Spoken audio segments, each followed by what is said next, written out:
আসসালামু আলাইকুম। সবাই কেমন আছেন? আশা করি সবাই ভালো আছেন।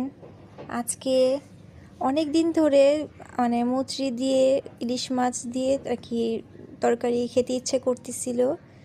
যাই হোক, সেই ইচ্ছা আজকে পূরণ হলো। এখন মুচড়ি দিয়ে এখন ইলিশ মাছ রান্না করব। তাই মুচড়ি কেটে ধুয়ে নিলাম, ইলিশ মাছও রেডি। সাথে এখানে পেঁয়াজ দিয়ে রসুন তারপর ময় মশলা দিয়ে সব কিছু রেডি করা হচ্ছে। এখানে আর কি মশলাটা আর কি কষানো হচ্ছে। তারপরে মুচড়িটা দিয়ে দিলাম। এখন সেটা একটু নেড়ে ভালোভাবে কষিয়ে নিব যেন মশলার গন্ধটা না থাকে। আসলে হলুদ মরিচের গন্ধটা থাকলে তরকারিতে স্বাদটা এরকম পাওয়া যায় না।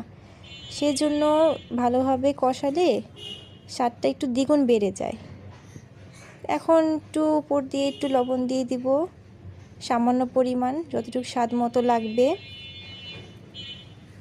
এরপর রান্না করব কিছুক্ষণ, একটু কষাবো, ভালো মতন করে নাড়াচাড়া করব যেন ভাজা ভাজা হয়, খেতে খুবই মজা লাগবে।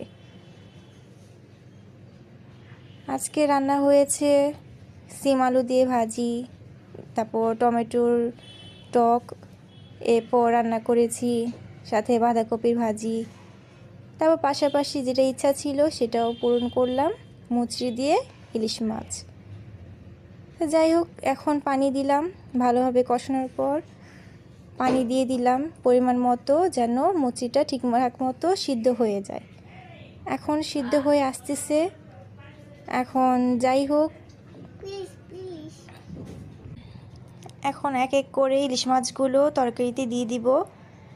মুচড়ির সাথে ইলিশ মাছের সাথে একসাথে তরকারি অ্যাডজাস্ট হয়ে একটা সিদ্ধ সিদ্ধ ভাব এসে পড়বে। গ্রান এবং স্বাদটা সেই লাগবে।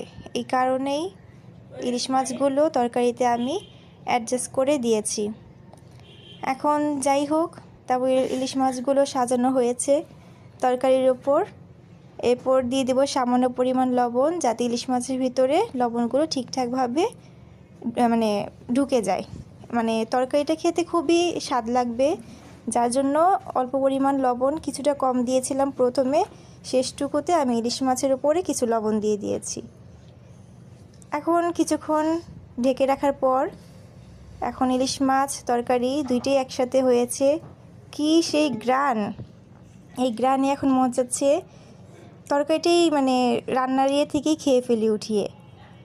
তো যাই হোক, এখন অলরেডি রেডি হয়েছে।